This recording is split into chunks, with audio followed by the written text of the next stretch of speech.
दादे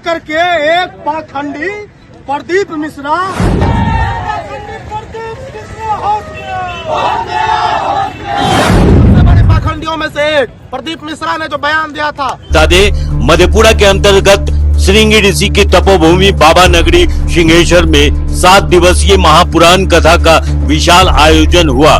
कथावाचक पूज्य प्रदीप मिश्रा महाराज के द्वारा कथा सुनने लोग दूर दूर से लाखों की संख्या में श्रद्धालु उनके प्रवचन को सुनने आए हुए थे।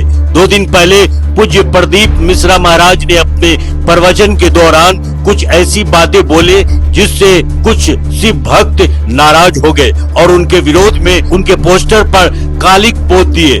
आइए सबसे पहले पूज्य प्रदीप मिश्रा जी महाराज ने क्या कहा आपको सुनाते हैं। और मैं निवेदन करूंगा हमारे भारत के भूमि के गृह मंत्री जी अमित शाह जी, इस कली काल के इस कलयुग के संतर का अवतार है। वो शांत भी रहते हैं, मौन भी रहते हैं और तांडव भी दिखा देते हैं। भारत की भूमि के वो गृह मंत्री अमित शाह जी शिव का एक रूप है और मुझे पूर्ण भरोसा है कि उनकी मौनता, उनकी चुपता और बाद में उनका तांडव जरूर देखने को मिलता है। और निवेदन है मेरी जीजियों, तुम्हारे घर में शास्त्र है कि नहीं है हमें उससे मतलब नहीं है, पर अब तुम्हारे घर के बेटा और बेटी को शस्त्र चलाना आना चाहिए।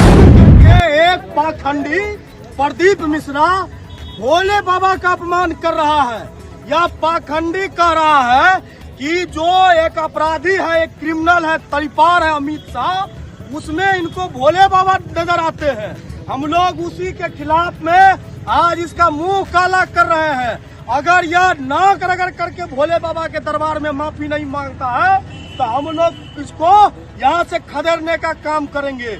मधेपुरा की धरती और बाबा सिंहेश्वर की धरती को इस तरह कलंकित होने हम लोग नहीं देंगे। इन्होंने बाबा के नगरी में आकर के बाबा को अपमानित करने का काम किया है, उन पर कीचड़ उछालने का काम किया है, कलंकित करने का काम किया है। यह कहीं से भी शिव पुराण का आर लेकर के या भाजपा और आरएसएस का दलाली कर रहा है, या मोदी और अमित शाह का चरण चाटू है, या पाखंडी जो प्रदीप मिश्रा है। इनको यहाँ की जनता ने पहचान लिया है। लोगों को बलगला कर और भटका करके जो अपना धर्म का यह धंधा चला रहा है, यहाँ के लोगों को जो लूट रहा है, लोग यहाँ के अब समझ चुके हैं। या तो ये नाक रगड़ करके माफी मांगे, नहीं तो यहाँ की आबादी उसको खदेड़ करके यहाँ से भगाने का काम करेगी। क्या नाम है? निशांत यादव, प्रदेश उपाध्यक्ष NSUI बिहार है। शांत वातावरण यहाँ रहा है, हिंदू मुस्लिम किसी तरह का कोई भी द्वेष नहीं है यहाँ पे। लेकिन इस पाखंडी प्रदीप मिश्रा ने आकर के यहाँ पर शस्त्र रखने के लिए लोगों को उकसाने का काम किया है। देश में तरीपार नाम से जाने जाने वाले देश के गृह मंत्री का ये एजेंडा फिट करना चाहते हैं, यहाँ पे आरएसएस का एजेंडा सेट करना चाहते हैं। और ये भगवान भोलेनाथ की धरती पर भगवान भोलेनाथ की तुलना नए अवतार में अमित शाह के रूप में करने का ये लोगों को दिग्भ्रमित कर रहे हैं। हम लोग इस चीज का विरोध करते हैं। ये आरएसएस की शाखा नहीं चलने देंगे हम लोग। और यहाँ के लोगों को दिग्भ्रमित करने का जिनका एजेंडा है, उस एजेंडे पर हम लोग मुहर लगने नहीं देंगे। और हमारी सारी जो यहाँ पे शांति वातावरण में रहने वाले लोग हैं, कोसी के लोग हैं, इस पाखंडी को खदेड़ने का काम करेंगे।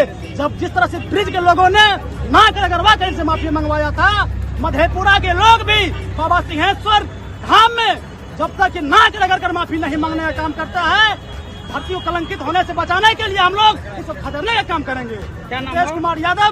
कार्यक्रम जो है बीते दिन जो है 2 दिन पूर्व इस देश के सबसे बड़े पाखंडियों में से एक प्रदीप मिश्रा ने जो बयान दिया था, देश के सबसे बड़े अपराधी तरीपार देश के गृह मंत्री अमित शाह को उन्होंने महादेव का एक रूप बताया था। सिंहेश्वर स्थान देश के बड़े स्थलों में, तीर्थ स्थलों में से एक बनाने के बाद उन्होंने महादेव को ही कलंकित करने का काम किया है। महादेव का रूप बताकर अमित शाह को लोगों को दिग्भ्रमित करने का काम किया है। ये बीजेपी और आरएसएस का एजेंडा लेकर आए हैं। ये कोई बाबा वाबा नहीं है, ये सबसे बड़ा ढोंगी है देश का। ये बीजेपी और आरएसएस का प्रचारक है और इनके पीछे जो खर्चे हुए हैं, अगर उस रुपया को गरीबों में दान किया जाता, गरीबों के प्रति विकास, शहर के और जिला के भी विकास में लगाया जाता, बहुत बड़ी कार्य होती चाहिए कि महादेव को उन्होंने कलंकित करने का काम किया है। अगर ये नाक रगड़ कर सिंहेश्वर स्थान में माफी नहीं मांगते मधेपुरा के लोगों से, हम लोग यहाँ तक रुकने वाले नहीं है। उनको खदेड़ कर छोड़ेंगे और प्रशासन से मांग है उनमें कठोर से कठोर कार्रवाई हो। निखिल यादव, जिला अध्यक्ष।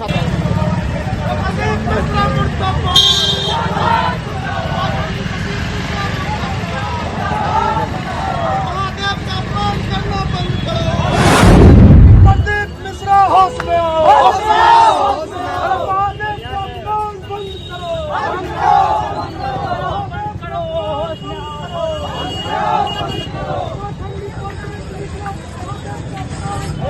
प्रकार से भगवान शंकर का अपमानित किए और अमित शाह का तुलना भगवान शंकर से किए हैं, ये भगवान शंकर को मानने वाले व्यक्ति के साथ घोर अन्याय है।